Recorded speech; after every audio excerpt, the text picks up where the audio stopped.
The key slid into the lock of her own front door. Sarah Mitchell hadn't told anyone she was coming home early from her business trip. After 2 months curating art collections across Europe, she wanted to surprise her husband David. But as she pushed open the door, the real surprise was waiting for her inside. A blonde woman, heavily pregnant, cooking dinner in her kitchen, wearing her apron.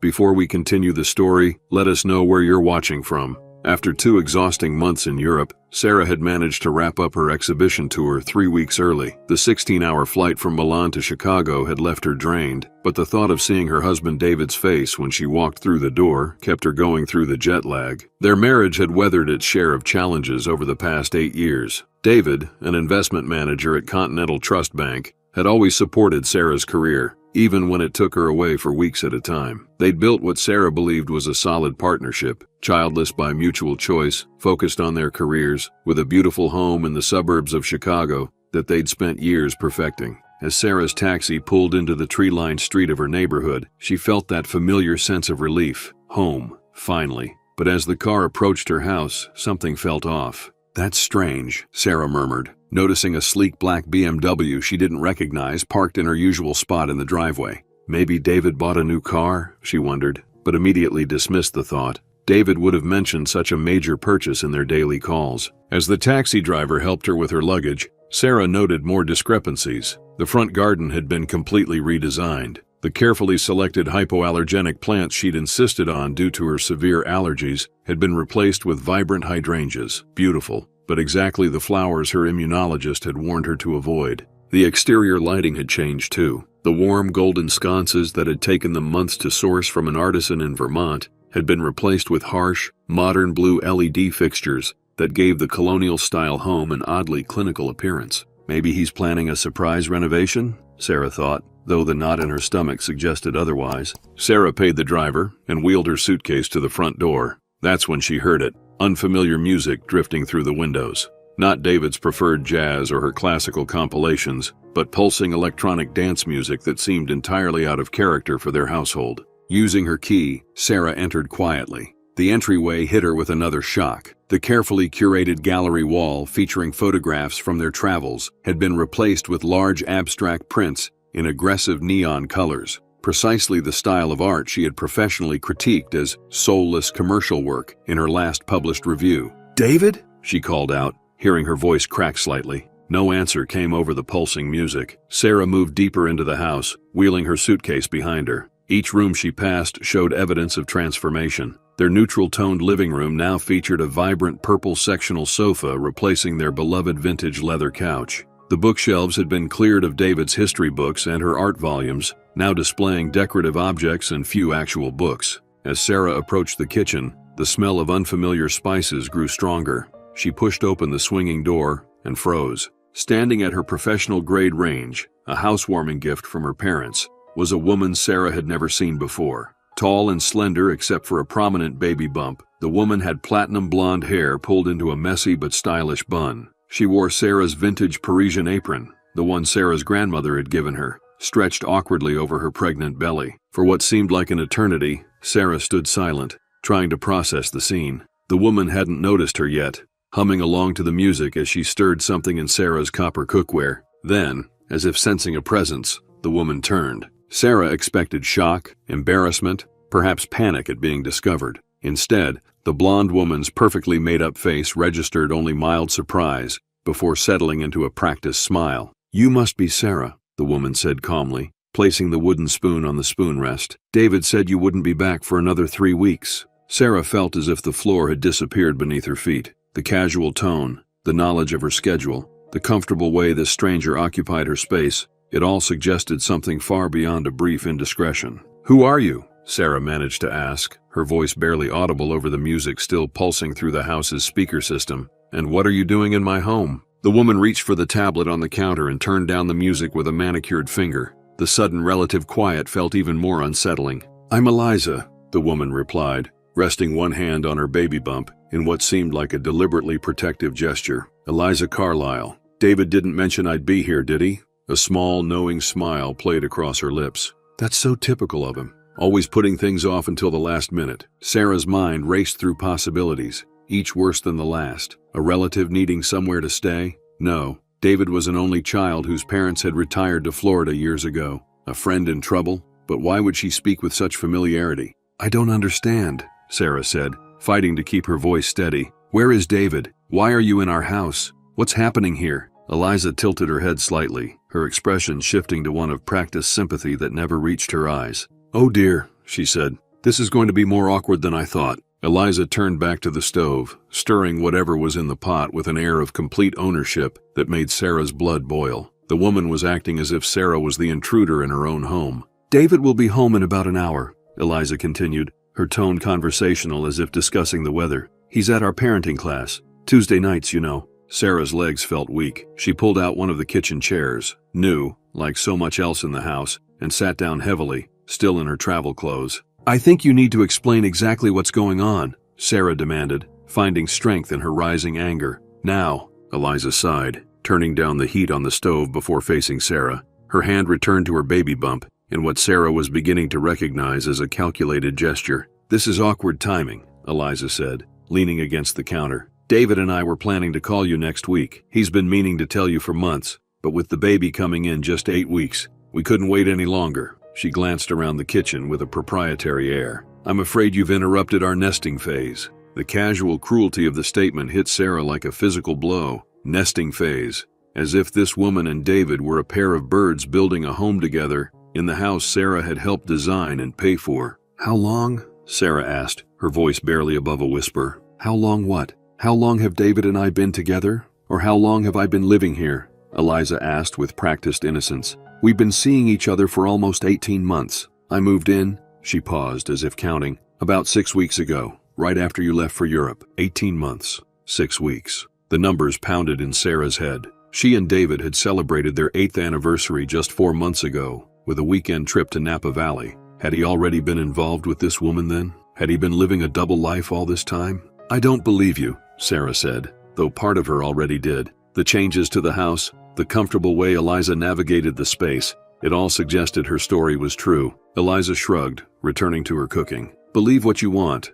David will confirm everything when he gets home." She opened Sarah's spice cabinet, now reorganized with labels facing outward in precise alphabetical order, and selected a jar. "He's been unhappy for years, Sarah. All these business trips you take, while I've been here giving him what he really wants, a family. We're expecting a son." The emphasis on the word son felt deliberately chosen to wound. Sarah and David had discussed children early in their marriage, and mutually decided to focus on their careers. Or at least, that's what Sarah had believed they'd decided. "I want you out of my house," Sarah said, standing up. "Now, before David gets back." Eliza laughed, a light tinkling sound that grated on Sarah's already frayed nerves. "That's not how this works," she replied. "This is David's house too, and he wants me here." She stirred the pot again. "Besides, I've been managing things while you've been gone. Bills, maintenance, everything. Ask David if you don't believe me." Sarah's mind raced. She needed to see more of what had happened to her home, to understand the extent of this invasion. "I'm going to freshen up," she said stiffly, needing a moment alone to think. "Sure," Eliza replied, waving a hand dismissively. "Your things have been moved to the guest room. We've been using the master bedroom, of course." The casual statement sent another wave of nausea through Sarah. She left her suitcase in the kitchen and moved through the house, taking inventory of the changes. The home office where she'd written catalog essays and organized exhibitions had been transformed into a nursery. Pale blue walls, an elaborate crib, and a mural of woodland animals had replaced her desk, files, and art books. A framed ultrasound image hung prominently on the wall, with Baby Mitchell written beneath it in flowing script. In the hallway, Sarah noticed something else missing: the photographs. Every framed picture of her and David had vanished. In their place were photos of David with Eliza, the two of them hiking, at a baseball game, at what appeared to be a baby shower with people Sarah didn't recognize. The master bedroom was the final blow. The sanctuary she had created with David was completely transformed. Their platform bed had been replaced with a traditional sleigh bed. The neutral palette Sarah had carefully chosen was now a bold navy and white scheme. Eliza's clothes filled the closet Sarah had left half empty. On David's nightstand sat pregnancy books and a sonogram photo in a frame that read, "Daddy's Little MVP." Sarah's legs gave out, and she sank onto the edge of the bed, their bed that was no longer theirs. She pulled out her phone, instinctively wanting to call David and demand answers. But as she scrolled to his contact, she realized with growing dread that his last text was from 3 days ago, containing nothing but bland reassurances about his week and questions about her exhibition. Sarah dialed his number. After 3 rings, an automated voice informed her that the number was no longer in service. Returning to the kitchen in a daze, Sarah held up her phone. David's number isn't working. Eliza looked up from setting the dining table, with new dinnerware Sarah had never seen before. Oh, he changed his number last month, she said casually. Too many work calls during off hours. Here, use mine. She held out her phone, opened to contacts where David was prominently displayed. Sarah didn't take the offered phone. Instead, she noticed Eliza had set the table for 2, not 3. I assume I'm not welcome for dinner, Sarah said, her voice hollow. Well, this is rather unexpected, Eliza replied. We hadn't planned on you being here. David will want to talk to you privately when he gets home, I'm sure. Perhaps you could go out and get something to eat? Give us some space to figure out how to handle this situation. The audacity of being asked to leave her own home to give her husband and his pregnant girlfriend space was almost laughable. Almost. I'm not going anywhere, Sarah said firmly. This is my house. Eliza's pleasant facade cracked slightly, revealing a flash of annoyance before she composed herself again. Actually, it's both of yours, isn't it? Which means David has every right to invite me to live here. She placed a hand on her belly again. For the baby's sake. The doorbell rang, startling them both. That's probably the delivery, Eliza said, moving toward the front door.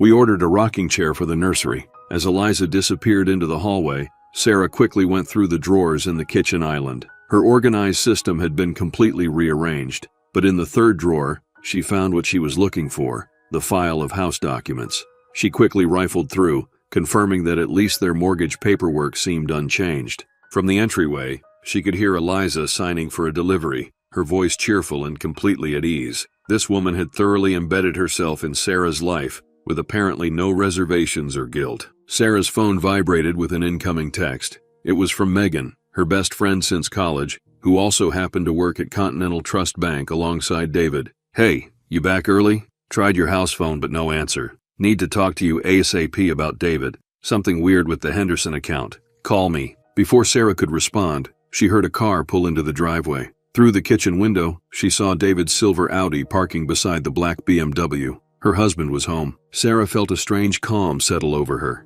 After the initial shock and pain, she now wanted answers. She squared her shoulders and waited. The front door opened, and Sarah heard the familiar sound of David's keys dropping into the ceramic bowl in the entryway. A bowl that had been replaced with something new, she noted absently. Babe, that rocker got delivered but they sent the wrong color. I told them we need the... David's voice trailed off as he rounded the corner into the kitchen and saw Sarah standing there. For a brief moment, genuine shock registered on his face. His mouth opened and closed without sound, and color drained from his features. Then, as if a mask had slipped into place, his expression changed to one of practiced concern. Sarah, he said, his voice carefully modulated, you're back early. David Mitchell had always been handsome in a conventional way. Athletic build maintained through regular tennis matches, sandy brown hair cut in an expensive but conservative style, blue eyes that crinkled when he smiled. At 42, he looked younger than his age, especially in the casual polo shirt and khakis he wore now.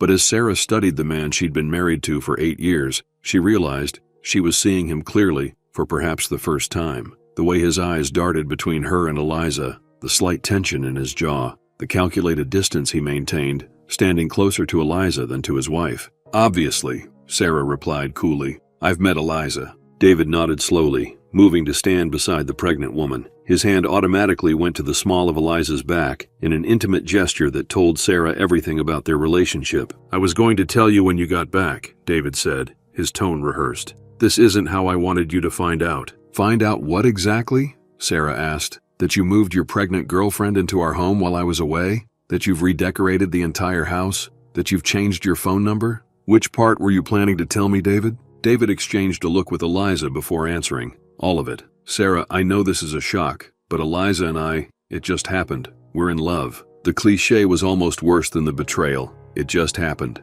As if an 18-month affair resulting in pregnancy was some sort of natural disaster that couldn't have been prevented. When did you plan to tell me? Sarah pressed. Eliza says you've been seeing each other for a year and a half. That's half of the time I was working on the European exhibition, which, by the way, you encouraged me to take on. A flash of something, guilt, annoyance, crossed David's face. I was trying to find the right time. The right time, Sarah repeated flatly. And that would have been when exactly? After the baby was born? On your first anniversary? David's jaw tightened. This isn't productive, Sarah. What's done is done. We need to talk about next steps. Next steps, Sarah echoed, feeling like a parrot repeating phrases that made no sense. Yes, David said, moving to the dining room table where his briefcase sat. He opened it and removed a folder. I've had papers drawn up, a divorce settlement that's fair to everyone involved. Sarah stared at him in disbelief. You've already prepared divorce papers? It's better this way, David insisted, laying the documents on the table.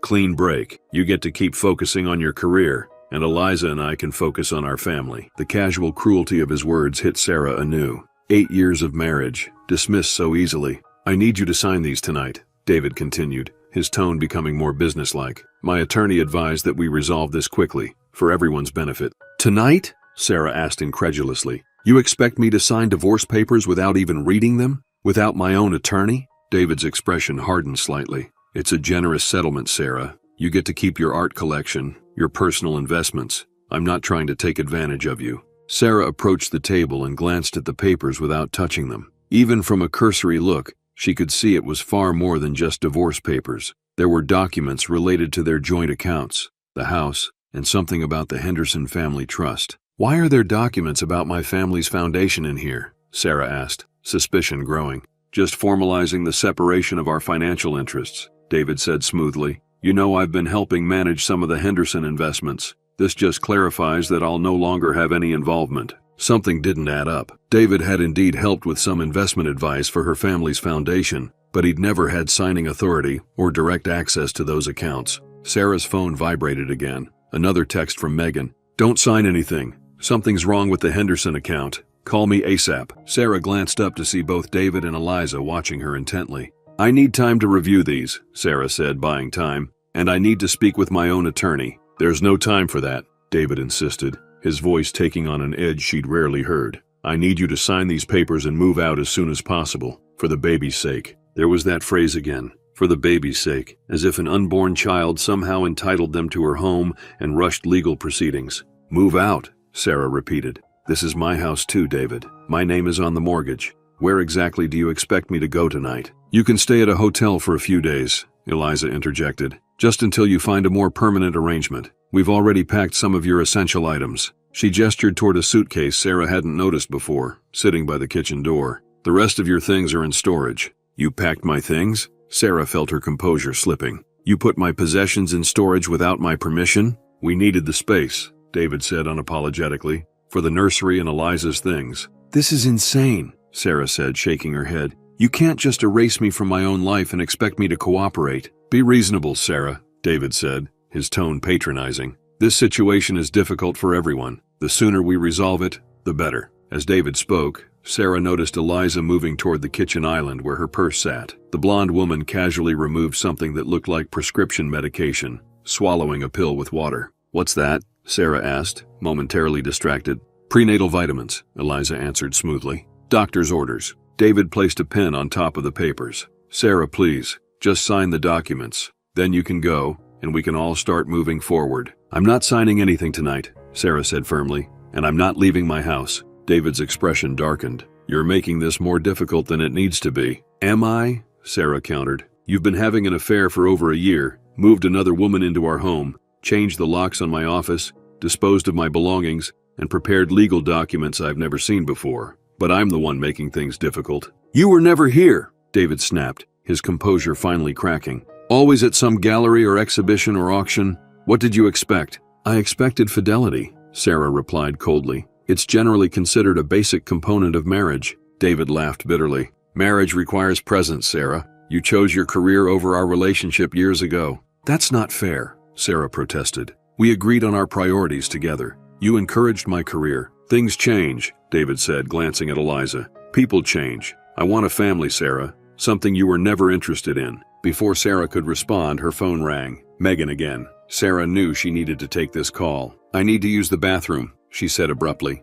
The powder room is being renovated, Eliza said quickly. Use the guest bath upstairs. Sarah nodded and headed for the stairs, feeling David's and Eliza's eyes on her back. Once inside the guest bathroom, also redecorated in a style she didn't recognize, Sarah locked the door and answered the call. Megan, what's going on? she whispered. Sarah, thank God. Megan's voice came through, tense with worry. Where are you? Are you at home? Yes, and you won't believe what I found, Sarah began. Listen to me, Megan cut her off. Don't sign anything David gives you. Don't agree to anything. There's something seriously wrong. What do you mean? Sarah asked, her suspicion crystallizing into dread. David's been making unauthorized transactions from the Henderson Foundation accounts, Megan explained rapidly. He somehow got access to the signature cards. He's been systematically moving money offshore for months. Sarah felt the room spin around her. How much? At least $3.2 million that we can trace so far, Megan said grimly. And Sarah, that's not all. That woman he's with, she's not who she claims to be. Sarah sat down on the edge of the bathtub,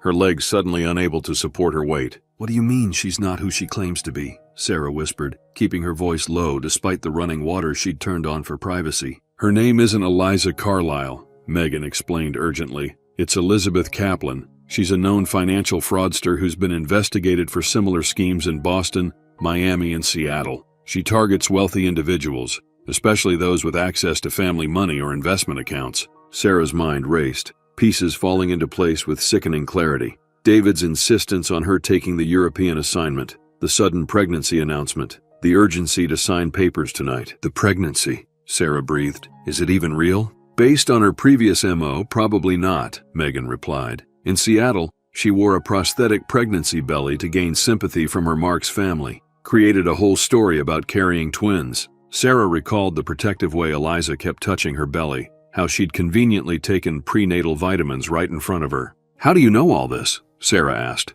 After I noticed the suspicious transfers from the Henderson accounts, I flagged it for compliance, Megan explained. They've been building a case for weeks. I wasn't supposed to tell you. They're worried about tipping them off. But when you texted that you were home early, I knew you were walking into something dangerous. Dangerous? Sarah felt a chill. Do you think they would hurt me? I don't know, Megan admitted. But in the Seattle case, when the victim refused to cooperate, valuable artwork and jewelry mysteriously disappeared from their home. In Miami, the victim's identity was stolen after signing what they thought were innocent documents. They're trying to get me to sign papers tonight, Sarah said, the full scope of the situation becoming clear. Not just divorce papers, documents about the Henderson Foundation. Don't sign anything, Megan emphasized. The FBI has been notified. They're already involved. The FBI? Sarah repeated, stunned. Yes, the Foundation's accounts cross state lines, so it's federal jurisdiction, Megan explained. Sarah, I need you to stay calm and stall them.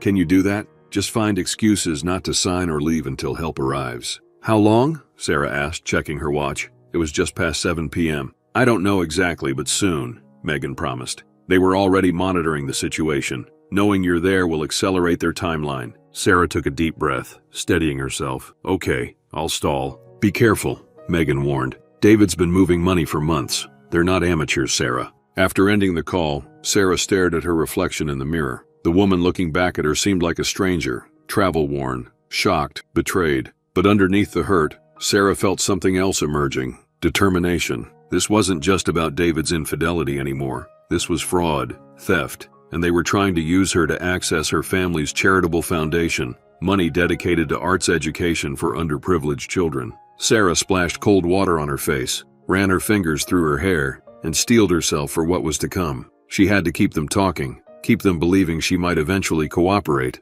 until help arrived. Downstairs, she found David and Eliza in what appeared to be a hushed, tense conversation that stopped abruptly when she entered the room. Everything okay? David asked, his voice overly casual. As well as can be expected, Sarah replied, moving toward the dining table where the papers still lay. I've been thinking about what you said. David and Eliza exchanged a quick glance that Sarah now recognized as calculating rather than intimate. And, David prompted. I need to understand what I'm signing, Sarah said, pulling out a chair and sitting down. Walk me through these documents. Relief flashed across David's face. Of course, that's reasonable. He sat down across from her, pulling the stack of papers closer. As I mentioned, it's a straightforward divorce settlement. Sarah nodded, watching as he flipped to the first page. For the next 20 minutes, David explained the documents, or rather, the version of the documents he wanted her to believe existed. He spoke of equitable distribution of assets, her retention of personal property, his assumption of the mortgage. What he didn't explain, and what Sarah could clearly see, were clauses transferring signing authority on accounts, powers of attorney for financial decisions, and authorizations related to the Henderson Foundation's investment portfolio. And this section? Sarah asked, pointing to a paragraph buried in the middle of page 17, about the transfer of management responsibilities for existing philanthropic endeavors. David barely glanced at it. Just formalizing that I'll no longer be advising on the Henderson Foundation investments. You'll retain full control. A lie. The clause actually authorized David to act as an agent on behalf of the foundation for a period of 3 years. I see, Sarah said, turning to the next page. And what about our art collection? I don't see it mentioned specifically. It's covered under personal property, David assured her. You keep your pieces, I keep mine. Fair division. Another lie. A separate document in the stack, which he hadn't shown her yet, included an inventory of art assets and their transfer to a newly formed LLC, one that Sarah suspected she would have no actual control over. As Sarah continued to ask questions, drawing out the process, she noticed Eliza growing increasingly anxious. The blonde woman checked her watch repeatedly and kept glancing at her phone. Is there somewhere you need to be? Sarah asked innocently. No, Eliza said quickly. Just checking the time. It's getting late. David shot Eliza a warning look before turning back to Sarah with a forced smile. We have plenty of time to go through this properly. I want you to feel comfortable with everything. Sarah nodded, pretending to read another page carefully. This mentions an offshore account in the Cayman Islands. We don't have any offshore accounts, David. A flash of annoyance crossed his face. That's just standard legal language. It's covering all bases for assets disclosure. Standard legal language. For accounts he'd already established to funnel money from her family's foundation. I see, Sarah murmured, turning another page with deliberate slowness. And these investment accounts listed here? I don't recognize some of these numbers. Those are the Henderson Foundation accounts, David explained smoothly. They're included for reference only, to show they remain separate from our personal assets. Included for reference, with signature lines authorizing their control. Sarah checked her watch. Almost an hour had passed since she'd spoken to Megan. How much longer would she need to stall? I think I need something to drink before we continue, Sarah said, standing up. This is a lot to process. I'll get you some water, Eliza offered quickly, starting to rise. Actually, I'd prefer wine, Sarah replied. There should still be some Barolo in the cellar, unless you've replaced that too? David and Eliza exchanged another look. I'm afraid we don't keep alcohol in the house anymore, David said. Because of the baby, of course. The non-existent baby that was their entire pretext. Water is fine then, Sarah conceded, watching as Eliza moved to the refrigerator. As Eliza reached up to retrieve a glass from a cabinet, Sarah noticed something odd. The woman's pregnant belly shifted slightly to the side, in a way that no real pregnancy would allow. It was subtle, but unmistakable to Sarah's now suspicious eyes. Megan had been right. The pregnancy was fake. Eliza handed Sarah the water, and their eyes met. For a moment, Sarah thought she detected a flicker of concern in the other woman's gaze, as if sensing Sarah's growing awareness. Thank you, Sarah said, taking a deliberate sip. So, David, you mentioned I would need to move out tonight. Where exactly are my things? You said storage, but which facility? Safekeep on Riverside Drive, David answered. Everything's in a climate-controlled unit. I have the access information in my office. Sarah nodded, wondering if her belongings were actually there, or if that was yet another lie. And my family photos? The albums from my parents? My grandmother's jewelry? She asked, knowing these items would be particularly valuable and easy to sell. All safely stored, David assured her, though his eyes didn't quite meet hers. We were very careful with your personal items. Sarah set down her water glass with a deliberate click. You know what I find interesting, David? You keep saying we. We packed your things. We needed the space. We were careful, as if Eliza has equal say in what happens to my possessions in my home.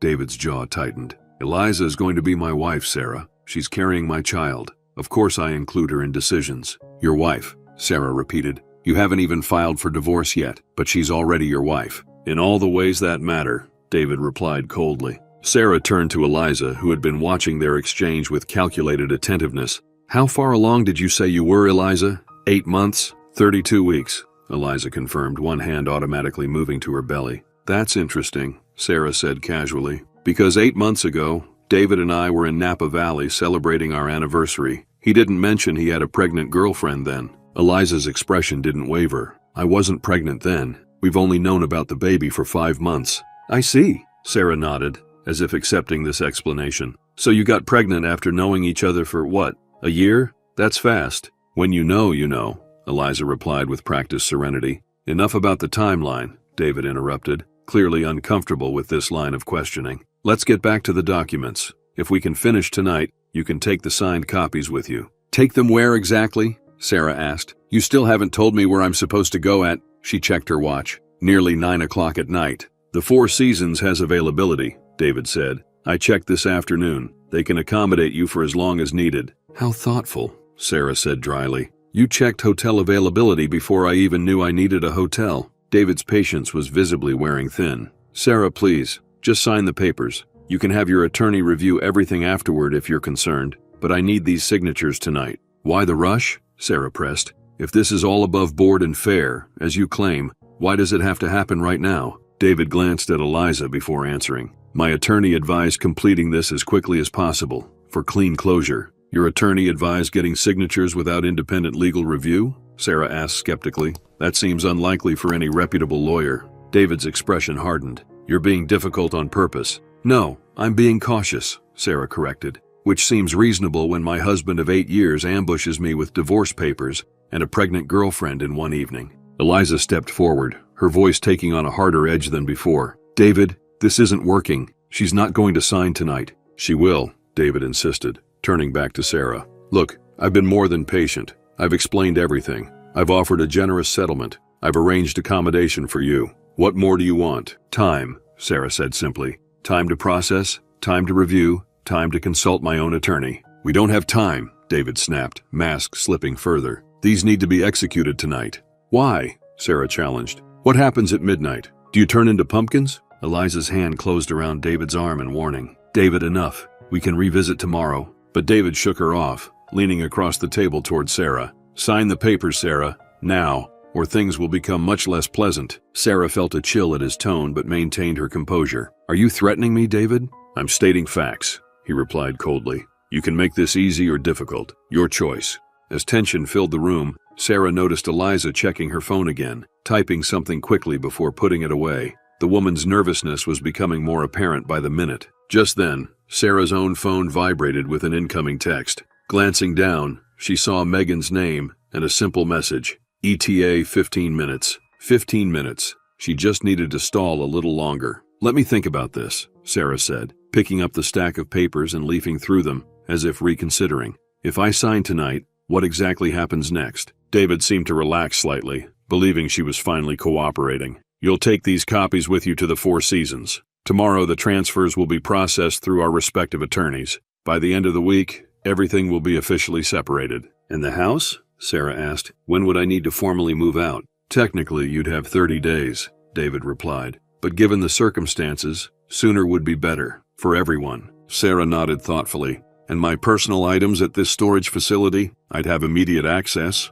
Of course, David assured her. I'll text you the unit number and access code tomorrow. Not tonight. Tomorrow. Another red flag. What about my car? Sarah continued. It's still in long-term parking at O'Hare. I can have someone pick it up for you, David offered, growing more eager as he sensed her wavering. Just give me the parking details. That's very thoughtful, Sarah said, forcing a small smile. And the Henderson Foundation? How would management transition work there? David hesitated almost imperceptibly. There's no transition needed. As I said, those accounts remain entirely under your control. Another lie. The documents clearly indicated otherwise. I see, Sarah murmured, turning another page. Eliza, meanwhile, had moved to the kitchen window, peering out at the street with poorly concealed anxiety. She checked her watch again before catching Sarah watching her. Just wondering if the rain is going to hold off, Eliza explained unconvincingly. The forecast mentioned storms tonight. The sky had been clear when Sarah arrived, and she'd heard nothing about rain, but she nodded as if accepting this explanation.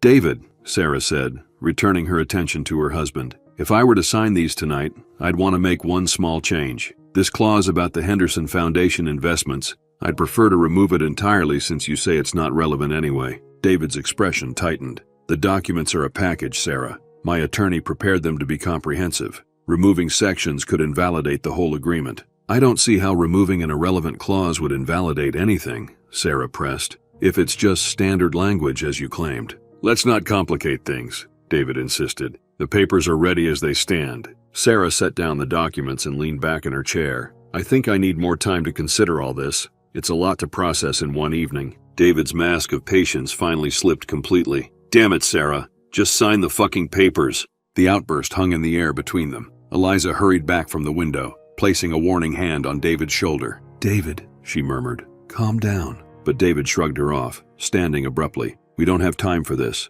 I've been patient. I've explained everything. I've been more than generous." "Generous?" Sarah repeated incredulously. "You've been stealing from my family's foundation, David. That's not generosity. It's crime." The statement landed like a bomb in the room. David froze, and Eliza's carefully maintained composure cracked completely. "What did you say?" David asked, his voice deadly quiet. "You heard me," Sarah replied, standing to face him.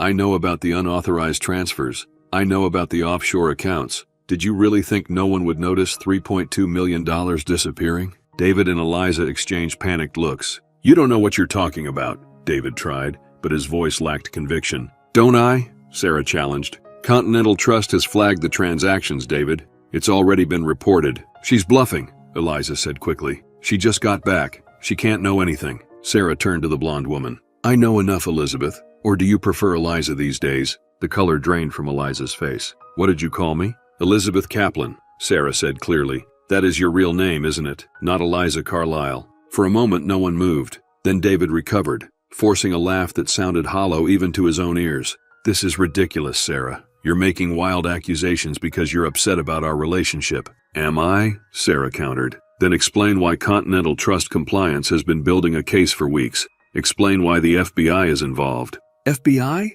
Eliza repeated, her voice barely above a whisper. "You're lying," David insisted, but he'd begun to sweat, his collar suddenly seeming too tight. "Check your phone, David," Sarah suggested. "I'm sure your contact at the bank has been trying to reach you. The transfers were flagged. The investigation is already underway." David's hand moved involuntarily toward his pocket, confirming Sarah's suspicion. "This is absurd," Eliza declared, but her voice trembled slightly. "David, she's manipulating you. Don't listen to her." "How long have you two been planning this?" Sarah asked, looking between them. "Was I always the target, or did you choose me after meeting David?" "Stop talking," David snapped. "The baby is a nice touch," Sarah continued, gesturing to Eliza's belly, "though you might want to secure that prosthetic better. It shifted when you reached for the glass earlier." Eliza's hand flew protectively to her stomach, her eyes wide. "You have no idea what you're talking about," she hissed. "I think I do," Sarah replied calmly. "This isn't your first performance, is it? Seattle, Miami, Boston, you've done this before." Eliza's composed facade crumbled entirely. She turned to David, panic evident in her expression. "We need to leave. Now." David hesitated, looking between the documents on the table and his partner in crime. "The papers," he began. "Forget the papers," Eliza snapped. "She knows. We need to go." David seemed torn, unwilling to abandon the scheme they'd clearly spent months planning. "But the transfers, we need her signatures to access the—" "David!" Eliza cut him off sharply. "She said the FBI is involved. We need to leave." The mention of federal law enforcement finally seemed to penetrate David's hesitation. He grabbed his phone from the table, quickly scrolling through messages, his face growing paler by the second. "How did you know?" he demanded, looking up at Sarah with a mixture of anger and fear. "You just got back. There's no way you could know about the accounts." "You underestimated me," Sarah said simply, "and you underestimated the people who care about me." David's expression hardened. "The documents, Sarah.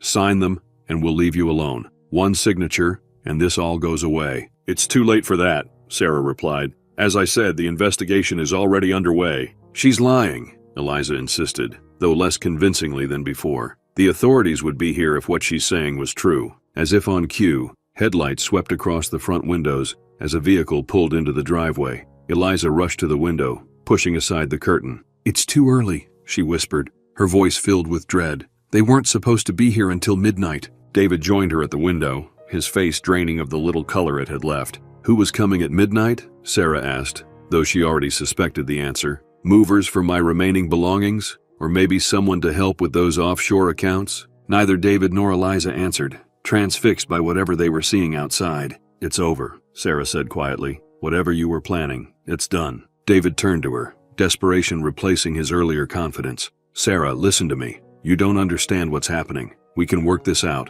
Just sign the papers, and I'll explain everything." "I think you've explained quite enough already," Sarah replied coolly. A firm knock sounded at the front door, making all three of them jump. Eliza backed away from the window, looking for an escape route. "The back door," she whispered urgently to David. "We can still get out." But David seemed frozen in place, reality finally crashing down around him. "They'll have the house surrounded," he said hollowly. Another knock, louder this time, followed by a firm voice. "FBI, open the door." The commanding voice from outside left no room for misinterpretation. "FBI, open the door now." David and Eliza remained frozen, panic evident in their expressions. Sarah moved toward the front door, but David suddenly lunged forward, grabbing her arm. "Don't," he hissed. "We can still fix this." Sarah wrenched her arm free. "It's over, David." Before anyone could react further, the front door burst open. 4 agents and FBI windbreakers swarmed into the foyer, weapons drawn. "FBI, hands where we can see them," shouted the lead agent,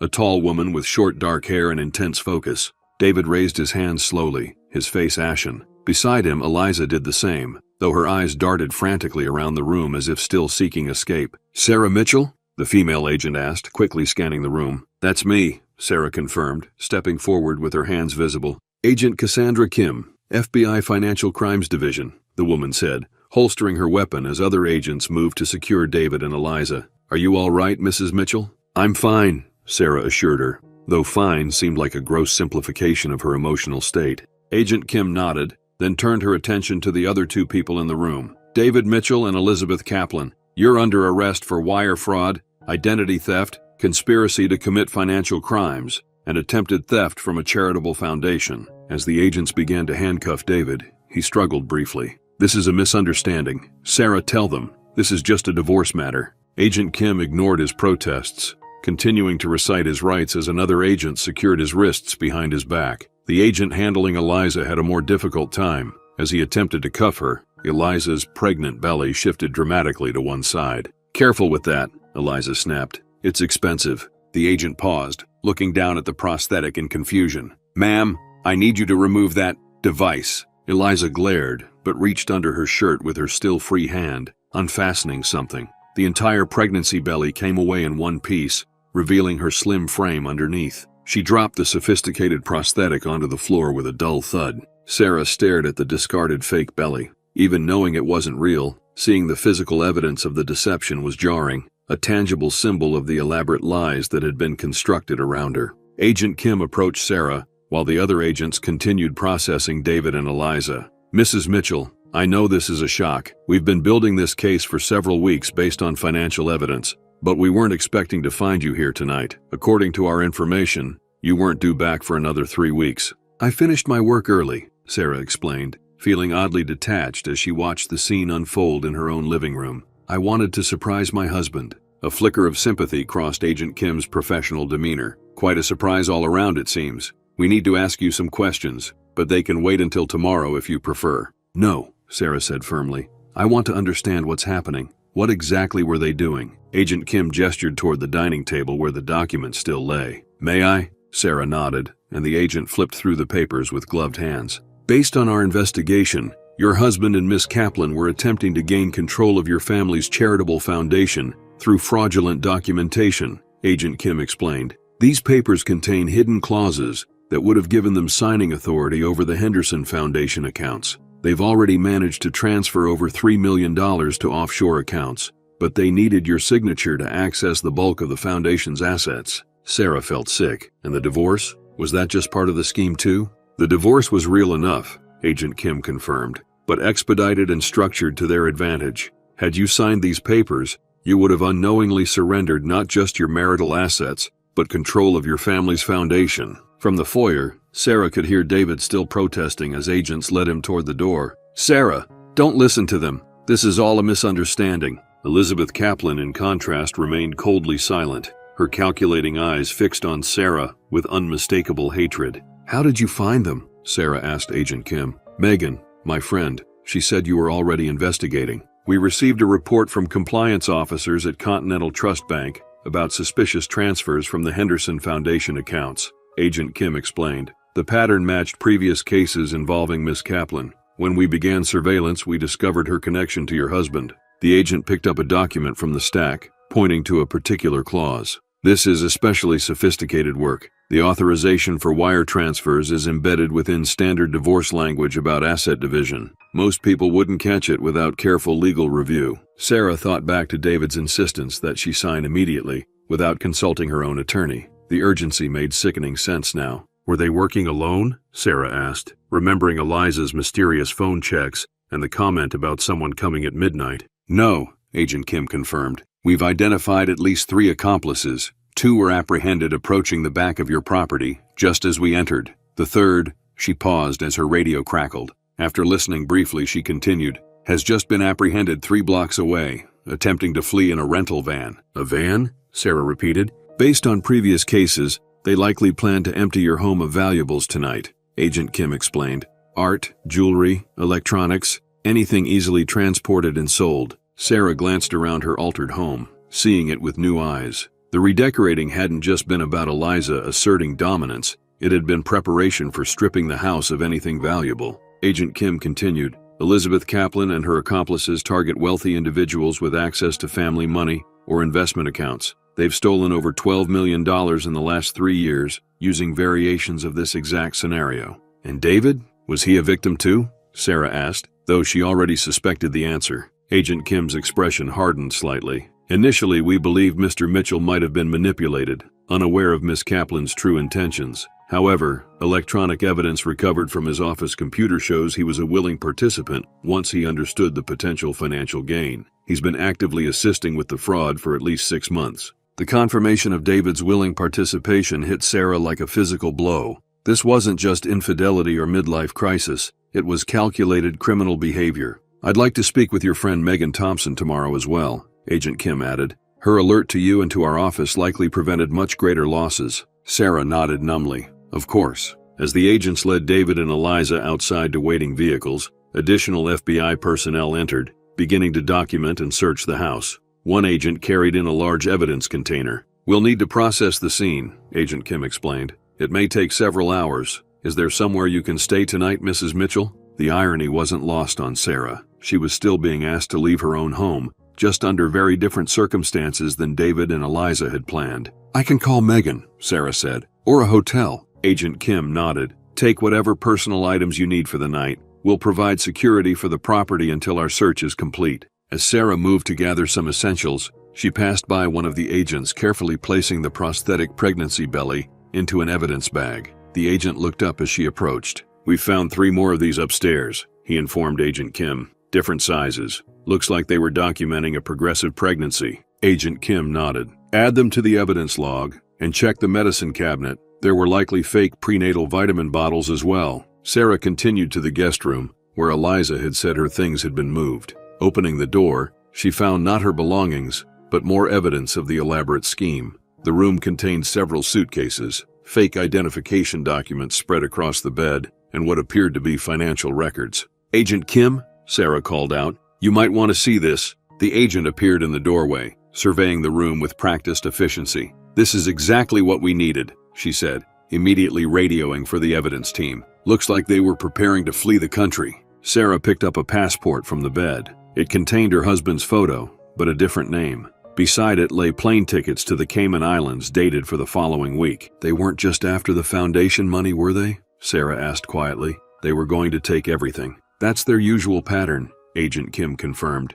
The foundation was the primary target because of its liquid assets, but they wouldn't have stopped there. Based on what we've seen in previous cases, they likely would have emptied your accounts, maxed out credit cards in your name, and taken anything of value from the property before disappearing. Sarah set down the fake passport, feeling suddenly exhausted. The adrenaline that had carried her through the confrontation was ebbing, leaving behind a bone-deep weariness. I think I'll call that hotel now, she said. Agent Kim nodded sympathetically. One of my agents can drive you wherever you need to go. And Mrs. Mitchell, we'll need you to come in tomorrow for a formal statement, but I want you to know, you handled this situation remarkably well. Many people in your position would have panicked. Sarah managed a tired smile. I think I'm saving the panic for later. As she was escorted from the house, past agents cataloging evidence, past the spot where David and Eliza had stood confidently announcing their futures together just hours ago, Sarah felt a strange sense of displacement. The home she had returned to tonight wasn't the one she had left 2 months ago, and the husband she'd believed in for 8 years had never really existed at all. Agent Kim walked her to a waiting FBI vehicle. We'll be in touch first thing tomorrow. Try to get some rest, Mrs. Mitchell. Sarah nodded. Clutching the small overnight bag one of the agents had helped her pack with items that had been deemed safe to remove from the scene. As the car pulled away from the curb, She looked back at her house. Lights blazing from every window, FBI agents moving purposefully in and out, the familiar structure transformed into a crime scene. "Where to, ma'am?" the agent driving asked gently. Sarah considered for a moment. Not the Four Seasons that David had so thoughtfully researched. Not anywhere he had touched or planned. "The Peninsula Hotel, please," she said finally, "on North Michigan Avenue." As they drove away from the neighborhood, Sarah's phone rang. Megan. "Sarah, are you okay? Did they arrive?" "Yes," Sarah confirmed, her voice steadier than she expected. "They arrested David and Elizabeth. I'm headed to a hotel for the night while they process the house." "Oh, thank God," Megan breathed. "I've been so worried. Do you want me to meet you somewhere? You shouldn't be alone tonight." The simple offer of friendship brought the first tears of the evening to Sarah's eyes. "Yes," she said softly. "I'd like that very much." The Peninsula Hotel suite offered a stark contrast to the chaos Sarah had left behind. Floor-to-ceiling windows showcased Chicago's glittering skyline, the city lights reflecting off Lake Michigan in the distance. The elegant room, with its neutral palette and understated luxury, felt like a sanctuary after the emotional maelstrom of the evening. Sarah sat on the edge of the king-sized bed, still in her travel clothes, as Megan poured them each a glass of wine from the room service delivery. "The FBI agent seemed thorough," Megan said, handing Sarah a glass. "Agent Kim, you said?" Sarah nodded, taking a grateful sip. "Cassandra Kim, Financial Crimes Division. She said they've been building this case for weeks. After I flagged those transfers, things moved quickly," Megan explained, settling into an armchair across from Sarah. "Continental Trust has sophisticated monitoring systems for foundation accounts. David must have known that, but he still tried to move the money. He always was overconfident," Sarah murmured. She stared into her wine glass, watching the deep red liquid catch the light. "I keep trying to understand when it started. When did my husband become someone capable of this?" Megan's expression softened with sympathy. "I don't think it's that simple, Sarah. Agent Kim explained some of it to me when I first reported the suspicious activity. Elizabeth Kaplan is extremely skilled at what she does. She identifies potential marks, studies them for weaknesses, and exploits those vulnerabilities. But still," Sarah insisted, "to go from being unfaithful to committing federal financial crimes? That's a significant leap." "Maybe," Megan acknowledged. "Or maybe one moral compromise made the next one easier." She hesitated before continuing. "Sarah, there's something else you should know. The investigation revealed that David had been accessing your personal accounts and the foundation systems for nearly 2 years. Long before Elizabeth appeared, Sarah felt a fresh wave of betrayal wash over her. 2 years? That's before I even started planning the European tour." Megan nodded grimly. "The FBI believes he may have been laying groundwork, looking for opportunities, when the foundation received that major endowment last year. The Sutherland donation," Sarah said, remembering the elderly collector who had left $12 million to the Henderson Foundation upon his death. "David organized the investment strategy for those funds." "Exactly," Megan confirmed. "That influx of capital created the opportunity they needed, but they still required your signature for the major transfers." Sarah took another sip of wine, trying to process this latest revelation. "So the European assignment, the one David encouraged me to take, was that part of the plan all along?" "It looks that way," Megan replied gently. "Agent Kim said they found emails between David and Elizabeth discussing the perfect window while you were overseas." The pieces continued falling into place in Sarah's mind. "And let me guess, the timing of my return was supposed to coincide with the completion of their scheme?" Megan nodded. "Based on what the FBI has found so far, they plan to have all the signatures and transfers complete by next week. You weren't supposed to be back until the following week, by which time they would have been gone, along with most of your assets and a significant portion of the foundation's endowment." Sarah set down her wine glass, suddenly feeling ill. "All those calls from Europe, David always sounded so loving, so interested in my work. Was any of it real?" Megan moved to sit beside Sarah on the bed, placing a comforting hand on her shoulder. "I can't answer that, Sarah, but I do know this. What happened isn't a reflection on you. You trusted your husband because that's what people do in marriages. You didn't fail some test of perception." A knock at the door interrupted them. Megan rose to answer it, returning a moment later with Agent Kim. "I apologize for the late intrusion," the FBI agent said, remaining standing despite Sarah's gesture toward a chair. "But we've uncovered some information I thought you should know tonight, rather than waiting until morning." Sarah straightened, bracing herself for more revelations. "What is it?" "The real Eliza Carlisle," Agent Kim began, "is a graduate student in Boston who reported her identity stolen 8 months ago. Elizabeth Kaplan appears to have used her identity to establish credentials here in Chicago, including a fake interior design business.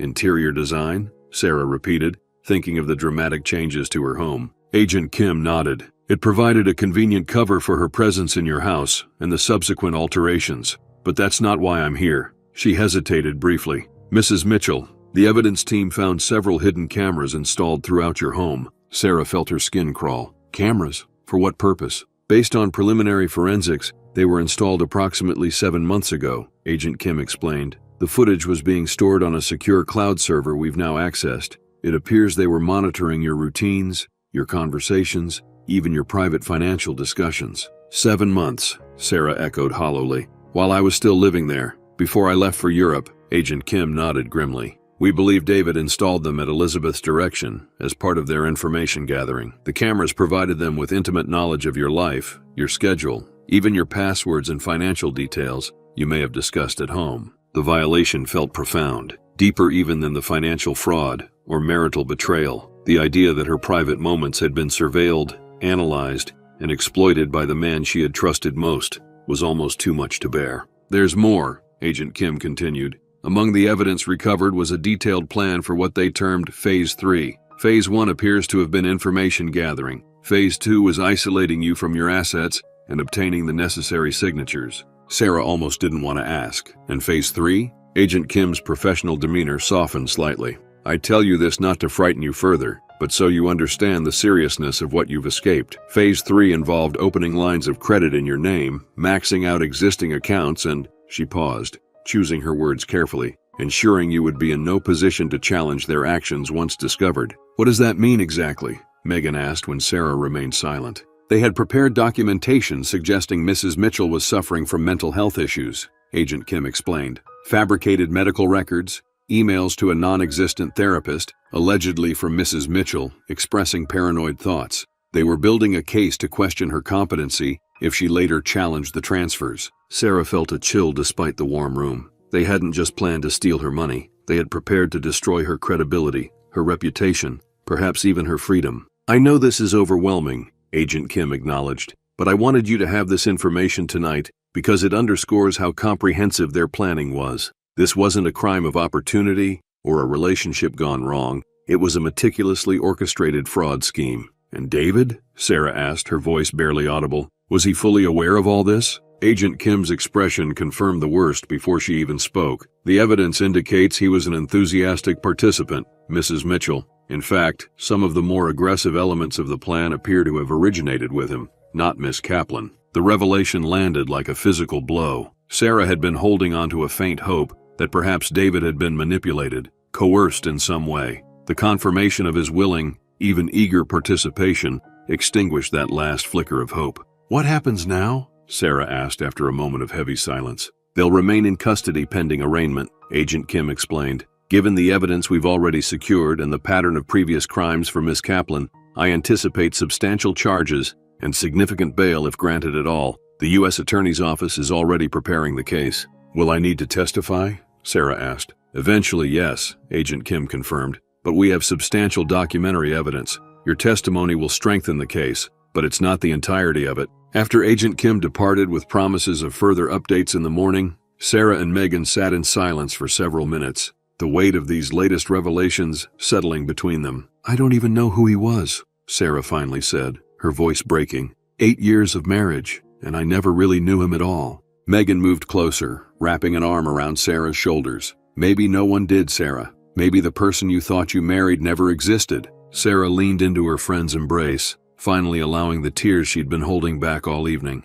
How do you start over when your entire life turns out to be built on lies? One day at a time, Megan answered simply, and you don't do it alone. As Sarah cried in her friend's arms, the Chicago skyline continued to glitter beyond the windows, indifferent to the human drama unfolding within the hotel room. Her life had been shattered tonight, but as the initial shock began to recede, Sarah felt something unexpected stirring beneath the pain and betrayal, a quiet, steely determination. David and Elizabeth had underestimated her. They had mistaken her trust for weakness, her dedication to her career for neglect of her marriage. They had calculated and schemed and lied, believing her too distracted or naive to notice. But they had been wrong. 6 months later, The Anderson Gallery in downtown Chicago hummed with conversation and the gentle clinking of champagne glasses. Spotlights illuminated a series of powerful mixed-media pieces arranged throughout the modern space, each depicting fragmented houses, broken contracts, and shadowy figures in the background of seemingly perfect domestic scenes.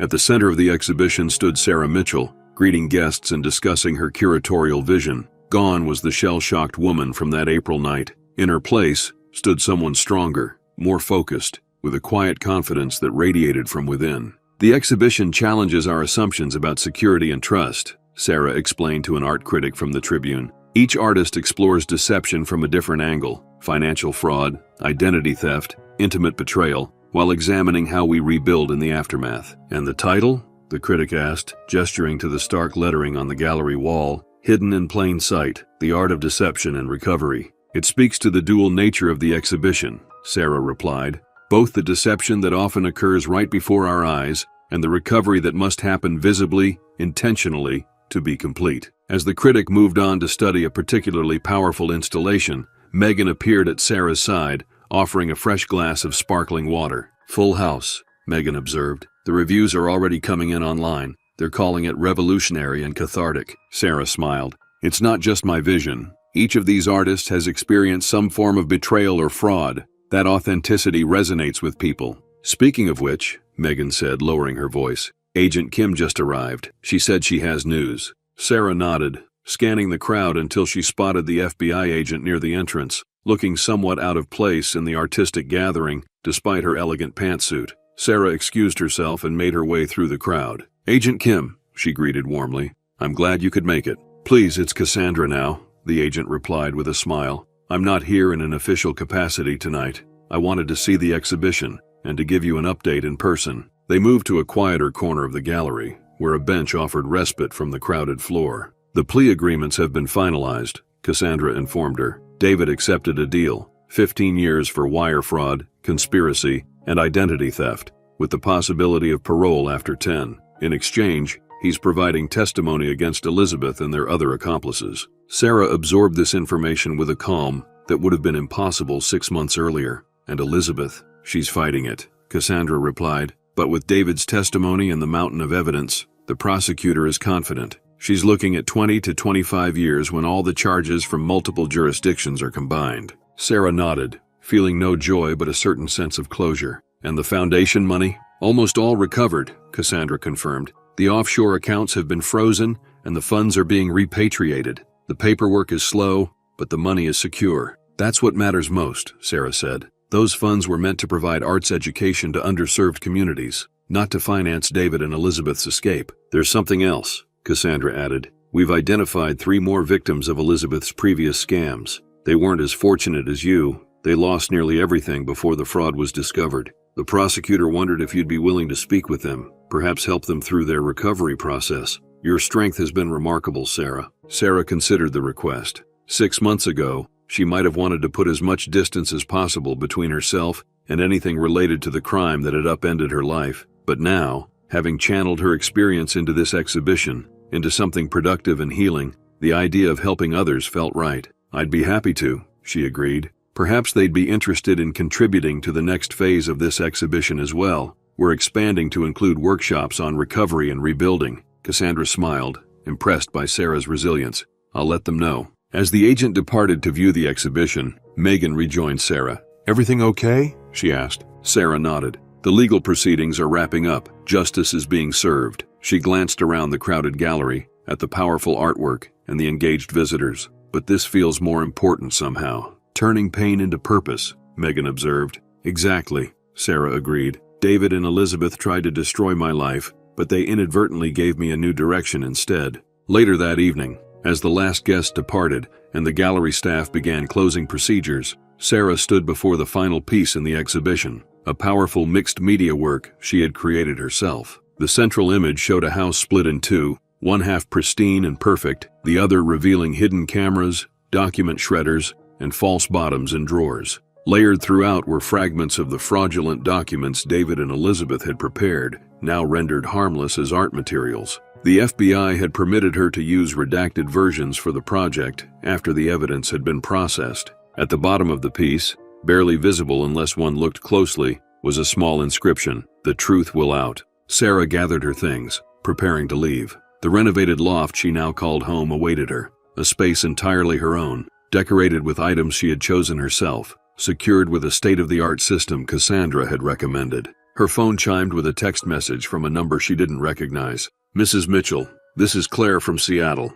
Agent Kim gave me your contact information. I was one of Elizabeth Kaplan's victims 3 years ago. I saw the online coverage of your exhibition. If your offer to connect with other survivors is genuine, I would be grateful. Some days, I still feel like I'm drowning in the aftermath." Sarah read the message twice, then composed a reply. "Claire, thank you for reaching out. The offer is absolutely genuine. The drowning feeling does subside, I promise. Let's meet next week. In the meantime, please know you're not alone in this journey." After sending the message, Sarah put away her phone and took one last look around the gallery. 6 months ago, she had returned home to find her life shattered by betrayal and deception. Tonight, she was leaving a space she had filled with meaning and connection. It wasn't the life she had planned, but as she stepped out into the cool Chicago evening, Sarah Mitchell realized it might be something better. A life built not on blind trust, but on clear-eyed purpose and the authentic strength that comes only through surviving the unimaginable. This incredible true story reminds us that sometimes the people closest to us